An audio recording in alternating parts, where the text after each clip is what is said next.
All right, this video is on how to win the lottery. Trying to get my hair right. Don't have a makeup artist.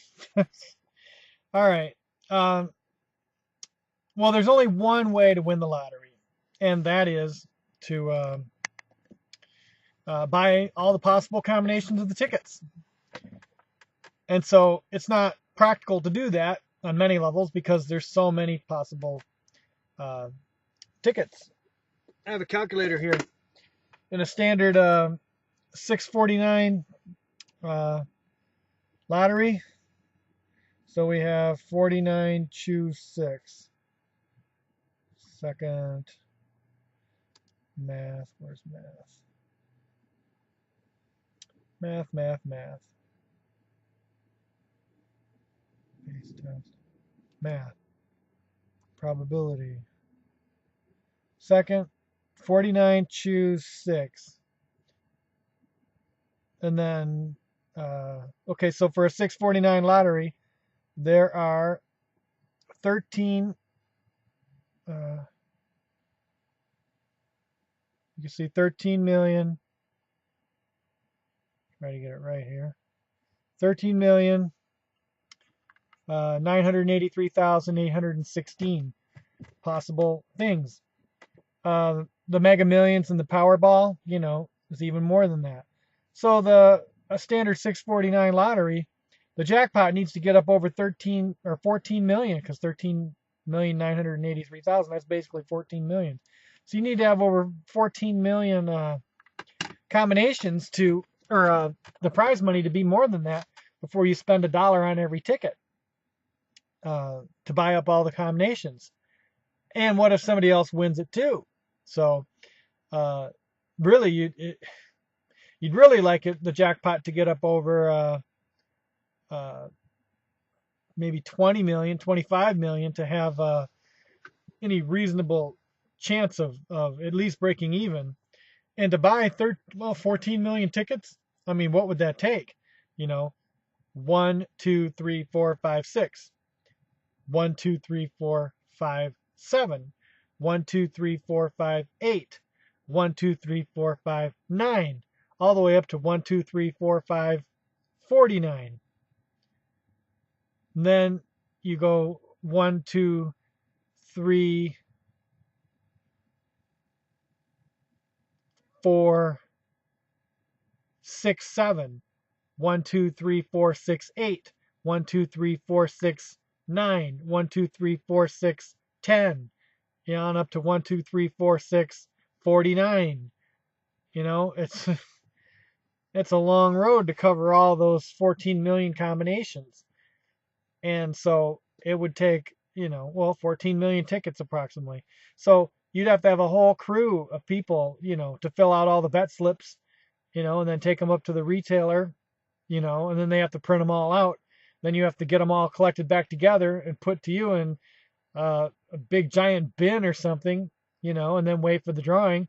And of course you're going to win, but then did anybody else win? You know, you have to pay all those people to do that work. They're not going to do it for free.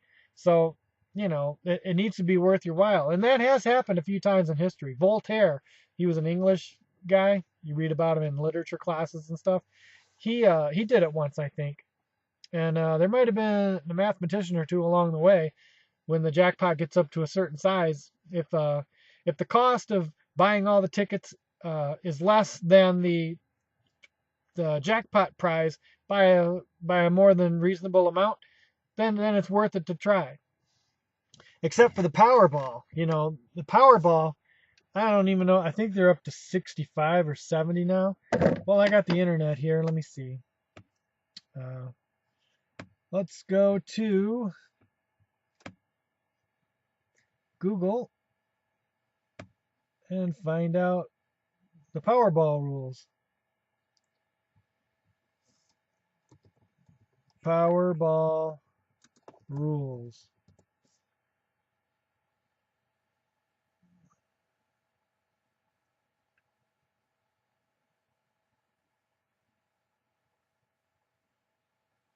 So there's 5 balls.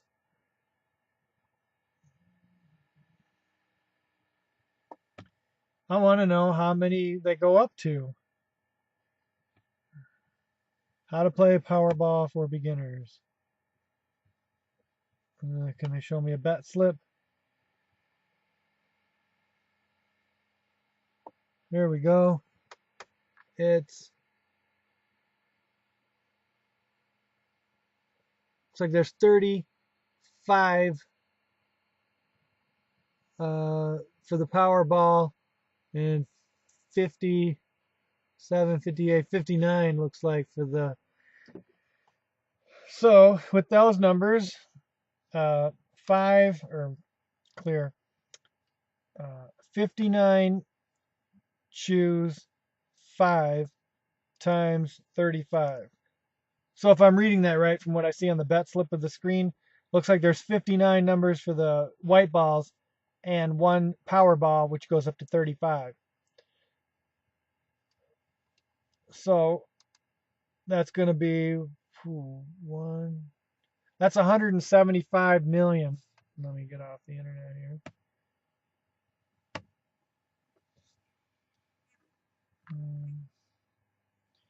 Right there. With those numbers, that's 175 million combinations, which we could just say that's about 200 million. So if the jackpot gets up over 200 million, that's a whole boatload of that's orders of magnitude bigger than the 649 jackpot. So the Powerball is so much larger. It would require so many more people to buy all those tickets, you know. So it's not practical at all to do the Powerball. Mega Millions, same thing. Multi hundreds of millions of possible combinations. So if you ever hear of any lottery expert claim, and like Gail Howard is one of them, claim that they have a better than any inside track to winning the lottery, that's completely false. Any lottery expert that tells you they have any kind of advantage that you can get by playing their system, their quote unquote system, that's a false thing. Years ago, I did study the lottery and I wrote simulations for it. And what I found was that when you have a low history run of the output, like I was randomly generating drawings, and initially with a small output of results, like 500 runs of it or 250 runs of it, you would see clumpiness in the data. Like the Powerball of 5 might come up more often than what you would expect, and the Powerball of 19 might come up less often than you might expect. And so these lottery experts study the actual lottery history that they have access to, which is usually a small number, because if it's done once a week or twice a week, even a full year is only 104 drawings. If it's done once a year, then that's only 52 drawings. To get 500, you need 10 years worth of data. And so even a long history like that of 10 years is still a small data set as far as statistics is concerned. And you'll see clumpiness in the data. So for people that don't understand this concept that I'm describing, it's called the law of large numbers. And you can think of this law more easily like flipping a coin. If I flip a coin 10 times, I might see 7 heads and 3 tails. Is that alarming? No. Does it violate the law of large numbers? No, because it's a small number of flips. A lot of different things can happen. But if I flip the coin 1,000 times, I better not see 700 heads and 300 tails. That's enough coin flips to say, I should see a convergence towards a half each.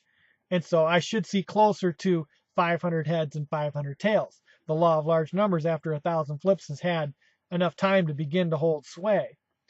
And so when I ran lottery histories of like 25,000 runs of it, and I didn't look at the data by my eyes. No, I used I wrote the software to collect up to tell me how many times each Powerball came up or how many times each regular number came up, and then I had it do that for me, tally it up itself. So it would run the simulation and total it all up. Amazingly, not really amazingly, the piles evened out, and you didn't see the Powerball of 5 come up any more than the Powerball of 19. By the time many, many thousands of drawings of the Powerball had gone by in my simulation, the piles evened out. And so there was no predominance of any one number over another. And so initially, with small histories, the law of large numbers hasn't had time to take effect. And so these lottery experts will claim that, there is a way to get the inside track. And so if the Powerball of 5 came up more times than often, they would say, well, 5 is coming up more often, so you should play a Powerball of 5. And that would be their advice. Or 19 hasn't come up in, 3 years. Play 19, it's due. They might say things like that. So whether it came up more often or less often, you could get different advice depending on which lottery expert you talk to. And who's right? Well, they're both wrong.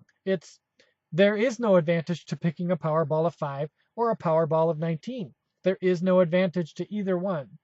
So I advocate playing the lottery just with some small disposable money that you have. And if you win, great, you won. But if you don't win, you didn't lose your mortgage money. You didn't lose your money that you were going to retire on. Just small disposable amounts, say $2 a week, $5 a week, whatever it is. Set a schedule for yourself that you can stick to and keep to it. And if you don't win, which is likely, then don't worry about it. You might win smaller prizes with the Powerball and the Mega Millions because, they do offer smaller prizes. Like if you get the Mega Ball right or the Powerball right, you get a small prize. And if you get the Mega Ball right with one or two other balls, you get a little bit more. Of course, the more right you get, the more the prize money is. And if you get all 5 white balls, that's a pretty good prize. That's several years worth of earnings at a job.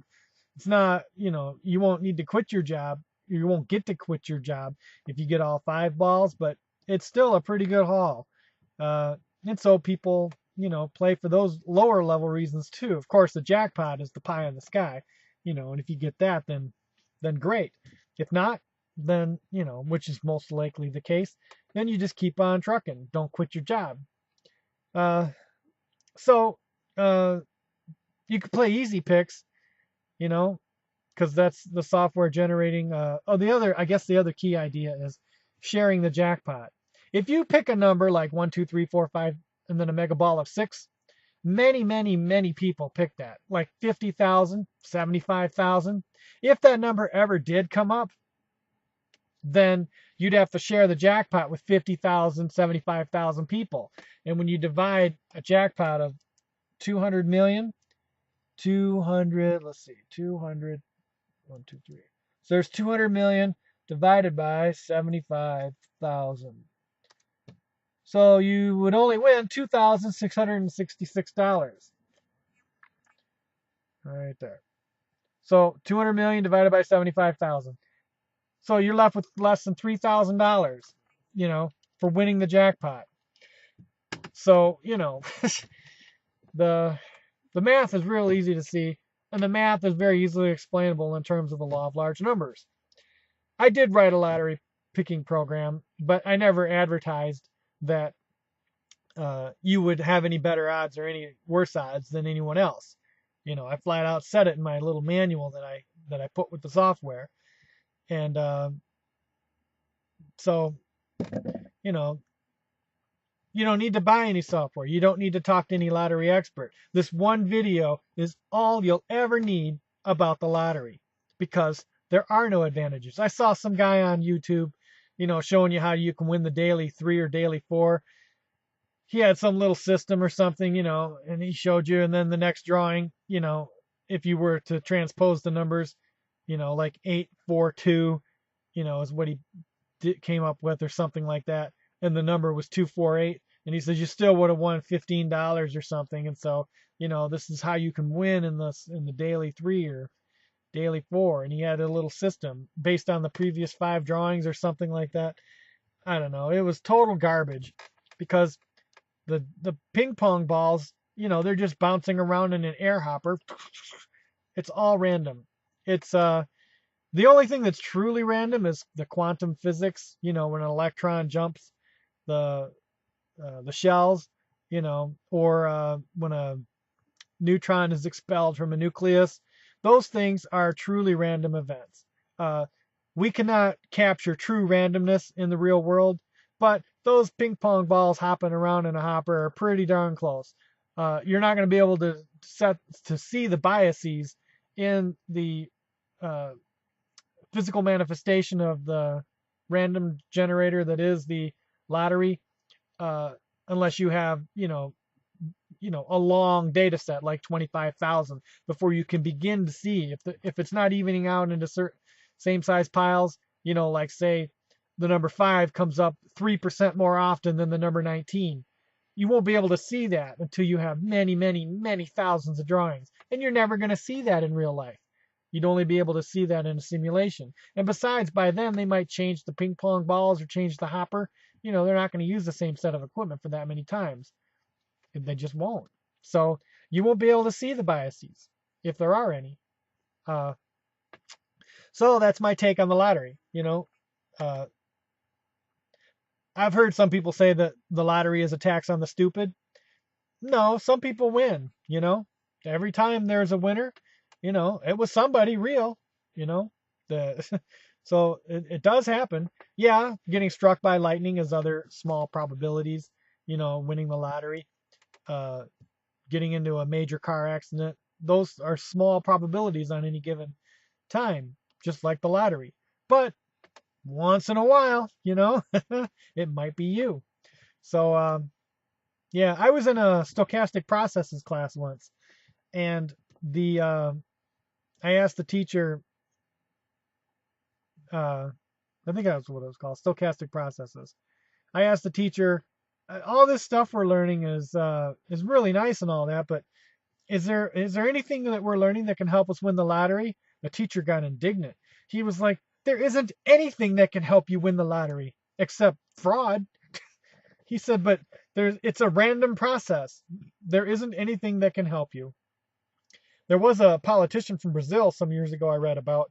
He had won every local and national lottery in Brazil for many, many years. Why would anybody play that? Obviously, major, major fraud was going on. The same guy winning it every time. Well, in order to do that, that is so remotely impossible to happen in real life. So they must have had the drawing uh, first,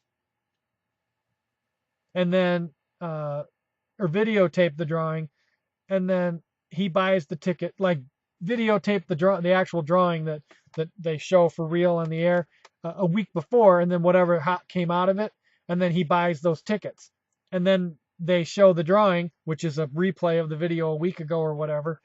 Oh, look, he won again. That's be the only way. You can't pick the numbers on the spot and then have the drawing. He's not going to get it right then. So, yeah. Anyway, there's pretty much all the advice I have for the lottery. So just play in small amounts and keep your day job until you have a good day.